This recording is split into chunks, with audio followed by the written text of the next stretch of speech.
So recently, Elden Ring Nightreign released and it seems to have taken the world by storm, and after playing the game for over 60 hours myself, I wanted to share some of my thoughts on it in this video. Going in after playing the beta test back in February, which I previously covered, I was pretty much sold on its concept after learning to adapt over the more online and co-op centered design of Nightreign and learned to resonate with it. Do you hear that? Peace has been restored in the community as Nightreign becomes both a critical and commercial success. Memes and people having fun have been posted all over social media at this point. Sure, there's doomer content surrounding the game here and there, but with negative post farming clicks nowadays, that's to be expected when it comes to YouTube and Twitter. It's hard to actually tell whether or not these kinds of posts are engagement farmings or actual opinions when it comes to the online metagame. Anyway, today let's talk about Elden Ring Nightreign and just what makes this latest release in From Software's already incredible history of games so amazing. With that being said, when it comes to Nightreign, it's still early days and people are slowly but surely forming their opinions on this title. A lot of what we're experiencing now could easily be changed sometime down the line with the developers adding patches to this game. So please bear that in mind when I say some of my opinions on Nightreign that they could potentially change sometime in the future. When it comes to the actual progression in Nightreign, things are fairly straightforward. As a whole, it's a very adaptive kind of game where you're constantly shifting and changing your strategy in order to overcome whatever's thrown at you. When it comes to talking about the actual gameplay of Nightreign, it's tied heavily into the online experience of this title, so I'll just start by saying my thoughts on it. When jumping into an expedition with random players, like every online game out there, depending on who you're matched with will have very different results on your enjoyment of this game. When being completely honest with my time with Nightreign, I feel like the experience with random players really doesn't do this title any justice at all. There's no in-game voice chat, with the only option to communicate with players being able to ping certain sections of the map. Nightreign at its most frustrating is when you're with random players and you ping the map and no one actually listens and just all scatters off in different directions. Another bad habit that I've also noticed with a lot of random players is that they tend to prioritise the churches way too much on the first day. The churches on average are great to prioritise as you get an extra charge in your HP flask. But what I find ends up happening is that because so many players have ran off in different directions to get the HP flask, at the end of the day no one has a good item, so we end up losing to that boss. I do think this is the result of the game just being new at the minute and people are still picking up how to actually play Nightreign. So in all honesty, despite the frustration, I can't really be angry at the actual game itself considering it's still new to a lot of people. Anyway, on the other side of this coin is playing with your actual friends in a voice call, and I've gotta say this is where Nightreign truly excels in my opinion. You can actually keep up with the constant changes in the map design and coordinating the best possible route when playing with teammates that you can actually communicate with. It's so frantic and fast paced making callouts and deciding whether or not to follow through with a boss encounter with your friends, it can be really fun at times. On top of that extra level of strategy given by the voice chat, you can also tell each other what items you have and trade or give items better suited for characters or playstyles that the person on your team is playing.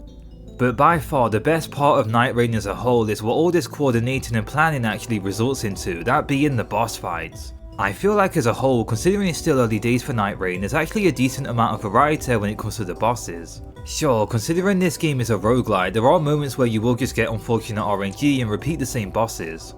But as a whole, when considering how many are actually in this game, there's a decent amount of variety with all things considered. This might just be my favourite online game of all time, nothing can compare to coordinating with your players and trying to beat a boss. There are so many hype moments during a battle when you're trying to revive your other teammates and not dying at the same time. I've not even mentioned the Night Lords yet, which are these insane boss fights which end off each run.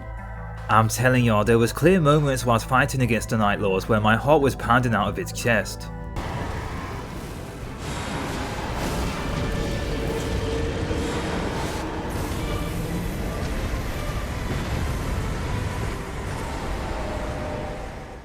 Some of these Night Lord fights in my opinion are some of the best bosses FromSoft have ever put out. They're every bit as good as some of the best mainline Soulsborne boss fights, and any diehard fans owes it to themselves to experience them. When it comes to talking about the expeditions in Nightreign, they can easily last as long as 1 hour to do one boss attempt against the Night Lord. I feel like as a result of this, a lot of fans might be mixed when it comes to the boss runbacks in this game. Whilst I can understand some players being off-put by the strict amount of time invested in a boss attempt, I feel like for me personally, I end up feeling more invested by the end of a run and end up wanting to lock in even more when it comes to attempting a Night Lord.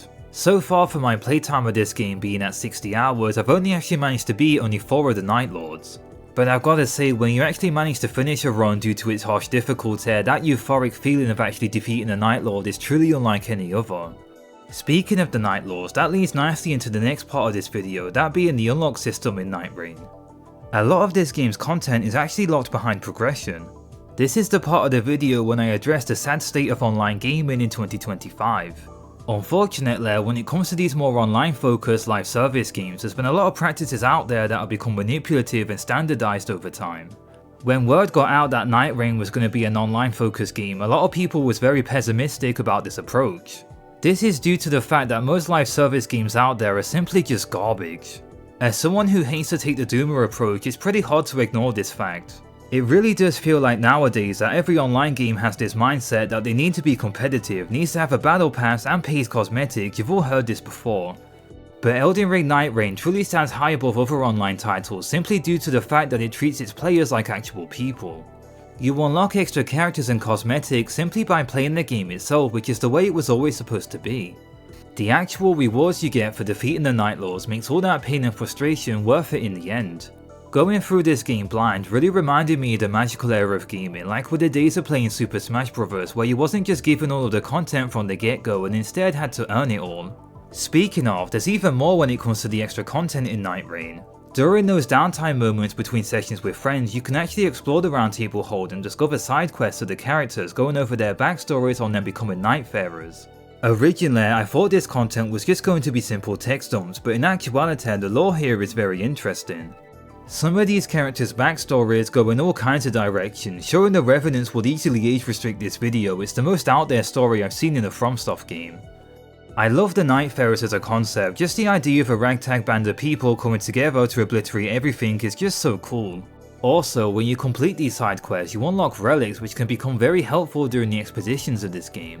When it comes to the roster of Nightreign when going through the characters, I'm a big fan of how FromSoftware went about this. Unlike a lot of other online games out there, the developers designed the Nightfarers in a way that wouldn't be toxic. There's no ranked rule set here and players can pick any set of characters they want, whether duplicates or not. There's no toxic role system either, any character can be anything they want due to the diverse builds that you can go for here. But if you prefer the more coordinated setup, you can go for it if you want to select a character based on your teammates lineup. I really feel like FromSoftware walked a fine line between keeping this roster simple but very replayable. I can easily play any of these characters for hours due to just how many builds you can go for on expeditions. Out of all of the characters on this roster, personally I really ended up enjoying the Revenant's playstyle. Her primary mechanic of being able to switch between summons as a puppet fighter is a great idea. Sebastian, for instance, who is this large skeleton, is strong but he's a stationary assist and struggles to attack far away enemies, so juggling between every summon's strengths and weaknesses is something to consider, which adds a layer of strategy. Her kit in general feels like a love letter to Elden Ring. As someone who enjoyed the summon mechanic from that game, it was pretty straightforward to understand the Revenant's playstyle because of this. She's also super versatile when it comes to using both melee and magic attacks alongside helping out allies in a pseudo supporting role with her ultimate. She is a glass cannon however, so you'll need to live life on the edge sometimes. Her starting weapon with the claws is also fun to use and is a safe upgrade to go for during runs. It also really reminded me of the tiger claws from Kid Icarus Uprising. I mentioned this before going over the beta for Nightreign, but I really like how the developers went about magic moves and Ashes of War since it really complements the fast paced energy of expeditions and the repetitive nature of them. Previously in older Soulsborne games, I was always a melee user since magic always felt like far too much of an investment in the early game. Elden Ring always had great magic moves, but having to go for a specific build or respecting stats felt too tedious and out of the way to go for, so I typically just avoid it because of this. But due to the fast paced nature of Nightreign, I feel like I've experimented much more this time around and actually really enjoy magic now. This game as a whole really encourages experimenting with different builds, which I'm a big fan of. Before ending off this video, I just had to say some of my miscellaneous thoughts on Nightreign as a whole.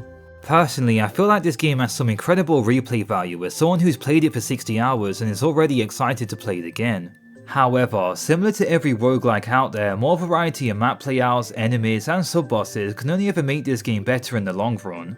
Sometimes I found the RNG to be a little too predictable whilst playing because of its repetitive nature.